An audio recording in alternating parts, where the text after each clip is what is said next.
Salut tout le monde, c'est Franck et ça fait donc 6 mois que j'ai le HomePod 2 à la maison. J'avais fait une vidéo en vous expliquant pourquoi est-ce que j'avais acheté un HomePod 2. J'avais des attentes, est-ce que j'ai des regrets? C'est de ça qu'on va parler aujourd'hui et spoiler alert, oui et non.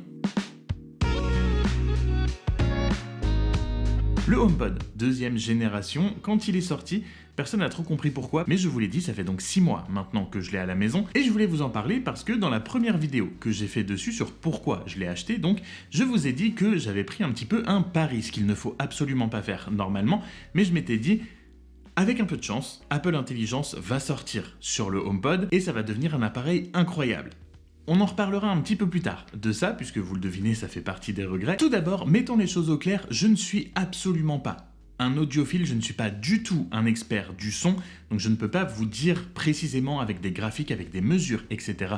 si effectivement le HomePod est une bonne enceinte, de ce que j'ai pu en lire et en voir et en entendre sur YouTube notamment, c'est une bonne enceinte. Et au quotidien, oui, je trouve que c'est une très bonne enceinte. Un de mes regrets principaux au niveau du son avec ce HomePod, pour vous dire, c'est que je ne peux pas en profiter pleinement parce que je suis en appartement et que je ne peux jamais l'écouter très très fort. J'ai dû, après à peu près 20 minutes d'utilisation quand je l'ai sorti du paquet et que je l'ai branché, activer l'option de réduction des basses parce que les basses sur le HomePod sont très fortes, très bonnes. Il y a des musiques où on s'y attend pas forcément, qui arrivent d'un coup, et on sent qu'il y a vraiment un tel potentiel dans le HomePod 2 pour sortir du bon son, même à haut volume, qu'on a envie d'y aller. Vous vous en doutez, j'écoute évidemment beaucoup de musique dessus. Je suis un utilisateur Apple Music, donc c'est une des premières choses pourquoi un HomePod avait beaucoup de sens. Si vous ne le savez pas, je suis très ancré dans l'écosystème Apple. Donc évidemment, je suis un utilisateur Apple Music, ce qui fait que écouter la musique avec le HomePod est extrêmement simple. On a évidemment plein de choix pour le faire, passer directement par le téléphone et jouer en AirPlay, approcher le téléphone du HomePod ou j'ai juste en passant à taper dessus pour lancer de la musique et c'est vraiment une des choses que j'apprécie énormément. J'avais avant une enceinte un petit peu nomade sur batterie, donc il fallait que je me lève pour aller allumer à chaque fois, pour ensuite aller sur mon téléphone, aller en AirPlay, etc. etc. C'est une galère, je voulais quelque chose de simple et le HomePod répond exactement à cette attente spécifique que j'avais. J'écoute énormément plus de musique depuis 6 mois, depuis que j'ai le HomePod qu'avant, tout simplement parce que vraiment lancer de la musique, c'est hyper simple. J'aime juste la simplicité d'utilisation en fait, comme voilà, tout est intégré dans l'écosystème Apple, il me lance de la bonne musique quand j'en ai besoin, quand j'en ai envie, hyper facilement, hyper rapidement. Ça, c'est vraiment le gros point de satisfaction que j'ai avec le HomePod deuxième génération. La deuxième chose pour laquelle j'avais craqué pour le HomePod, aussi bizarre que ça puisse paraître, c'est Siri. Alors, non pas pour qu'il réponde spécifiquement à mes questions, mais plutôt à mes requêtes. J'ai pas mal de lumières connectées, notamment chez moi. Je prévois, à partir de l'année prochaine, d'acheter plus encore d'objets, de maisons connectées, de pouvoir connecter un petit peu plus mon appartement, faire beaucoup plus d'automatisation, etc. Puisque le HomePod est compatible avec Matter notamment, et que quand je demande quelque chose à Siri via le HomePod, ne serait-ce que pour allumer et éteindre ma lumière, ça va 100 000 fois plus vite qu'avec le Nest Hub. Vraiment, c'est instantané. Ça aussi, c'est extrêmement agréable d'avoir quelque chose qui répond au doigt et à l'œil.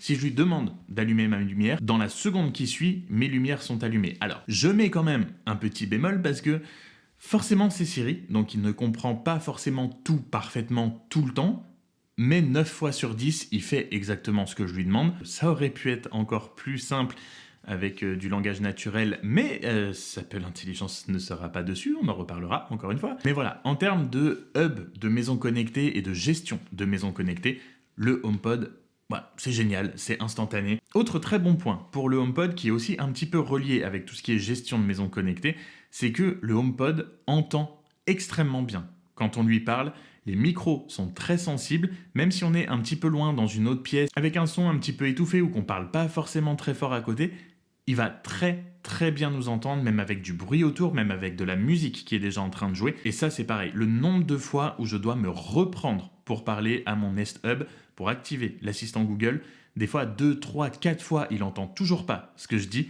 alors que le HomePod, une fois suffit. Donc, pour résumer les points positifs après 6 mois avec le HomePod, c'est comme je vous l'ai dit, la qualité du son. Je suis sûrement un petit peu moins critique, un petit peu plus permissif, parce que comme je vous l'ai dit, je ne suis pas un ingénieur du son, je ne suis pas un spécialiste du son, mais ce qui me renvoie me donne entière satisfaction. La qualité du son est très bonne, couplée avec Apple Music, ça marche très très bien. Et surtout le fait de pouvoir contrôler beaucoup plus facilement ma maison. Siri n'est toujours pas le plus intelligent, mais encore une fois, voilà, il fait ce que je lui demande. Donc ça, c'est les très bons points, mais évidemment, il y a aussi, vous l'avez compris, quelques tout petits regrets, mais qui ne viennent pas passer au-dessus des satisfactions. Mais effectivement, j'avais pris le pari que Apple Intelligence arriverait sur le HomePod deuxième génération, et Apple depuis a donné quelques nouvelles, et c'est non. Voilà. Et je vous avoue que j'ai un tout petit peu de mal à comprendre. Si quelqu'un peut m'éclairer dans les commentaires, ce serait génial, puisque effectivement, Apple veut faire tourner le maximum d'Apple Intelligence sur l'appareil, on-device, ils appellent ça, donc que ça reste cloisonné sur l'appareil, que ça n'ait pas besoin de se connecter au serveur. Certes, en termes de matériel, le HomePod n'a donc pas ce qu'il faut pour faire tourner Apple Intelligence en interne, mais Apple a quand même créé tout un réseau de serveurs sécurisés pour qu'on puisse avoir et accéder à des requêtes et qui puissent répondre à des requêtes qui sont un petit peu trop complexes pour le faire sur l'appareil lui-même. Je sais que l'usage de l'intelligence artificielle demande énormément de ressources, donc peut-être que moins ils peuvent se servir dans le serveur, mieux c'est, et c'est pour ça qu'ils n'utilisent que les requêtes très compliquées en passant par là. Et je pense que le nombre de HomePod sur le marché ne doit pas être non plus ingérable quand même, et que ce serait possible potentiellement de les faire passer par ce private cloud compute quelque chose. Voilà, faites passer les requêtes de mon HomePod par le cloud. L'autre explication est aussi que il y a une rumeur très insistante depuis très longtemps comme quoi Apple travaillerait sur un équivalent au Nest Hub Max version Apple, donc avec un espèce de HomePod avec un écran en gros, et cette rumeur est de plus en plus insistante et l'appareil sortirait potentiellement en 2025. J'ai toujours attendu cette chose-là. Est-ce que je l'achèterai ou pas? On ne sait pas, on verra. Pas impossible, pas forcément possible non plus. Donc c'est peut-être pour ça qu'ils ont décidé aussi de ne pas ouvrir un peu l'intelligence au HomePod. Ça, c'est vraiment mon plus grand regret. Je l'ai dit dans la première vidéo que j'ai fait sur le HomePod, c'est quelque chose qu'il ne faut pas faire. Normalement, parier sur une fonctionnalité qui pourrait potentiellement arriver. J'ai parié, j'ai perdu, je l'assume. Je suis un peu déçu, mais c'est pas hyper grave non plus. Honnêtement, je l'aurai sur mon téléphone, je l'aurai sur mon Mac.